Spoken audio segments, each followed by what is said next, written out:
वक्फ bill संशोधन को लेकर आजकल राजनीति खूब गरमाई हुई है। चारों तरफ विपक्षी सरकार को घेर रहे हैं, साथ ही एनडीए के घटक दल भी विपक्षियों के निशाने पर हैं। इसके साथ ही चंद्रबाबू नायडू और नीतीश पर भी लोग जमकर वार कर रहे हैं। लेकिन इस दौरान अब चंद्रबाबू नायडू ने ऐसी बात कह दी है जिसके बाद पॉलिटिकल एक्सपर्ट कई तरह के कयास लगाने लगे हैं। दरअसल आंध्र प्रदेश के मुख्यमंत्री एन चंद्रबाबू नायडू ने गुरुवार को विजयवाड़ा में राज्य सरकार द्वारा आयोजित एक इफ्तार समारोह में वक्फ की संपत्तियों की सुरक्षा के प्रति अपनी प्रतिबद्धता जाहिर की है।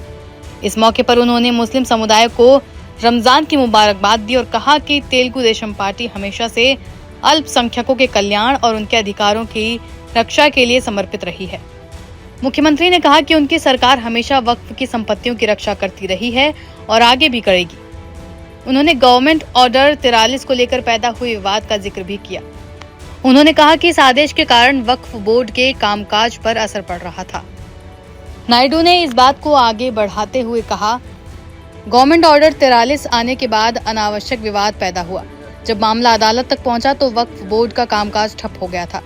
हमारी सरकार बनते ही हमने इस आदेश को रद्द किया और बोर्ड को पुनर्गठित कर वक्फ संपत्तियों की रक्षा सुनिश्चित की।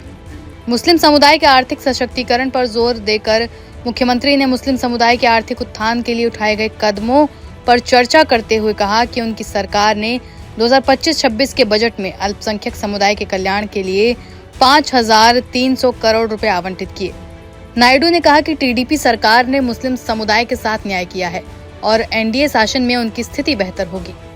उन्होंने पूर्व मुख्यमंत्री एनटी रामाराव के शासनकाल का उल्लेख करते हुए बताया कि टीडीपी सरकार ने हमेशा मुस्लिम समुदाय के कल्याण को प्राथमिकता दी है।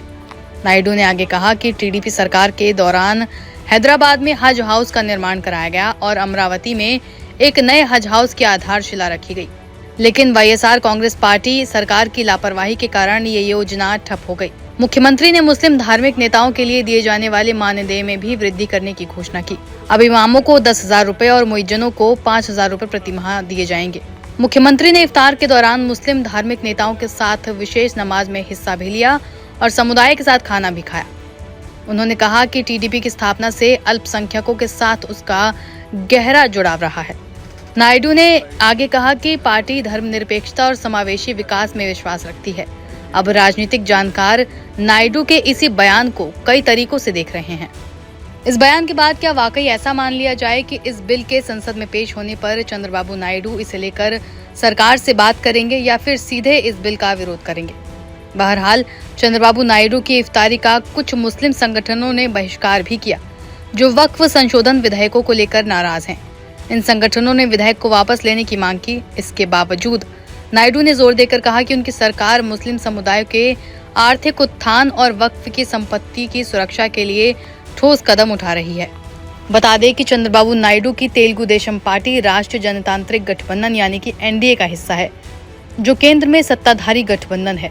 एनडीए सरकार वक्फ संशोधन विधेयक 2024 लाने की तैयारी में है, जिसका उद्देश्य वक्फ संपत्तियों के प्रबंधन में पारदर्शिता और सुधार लाना है।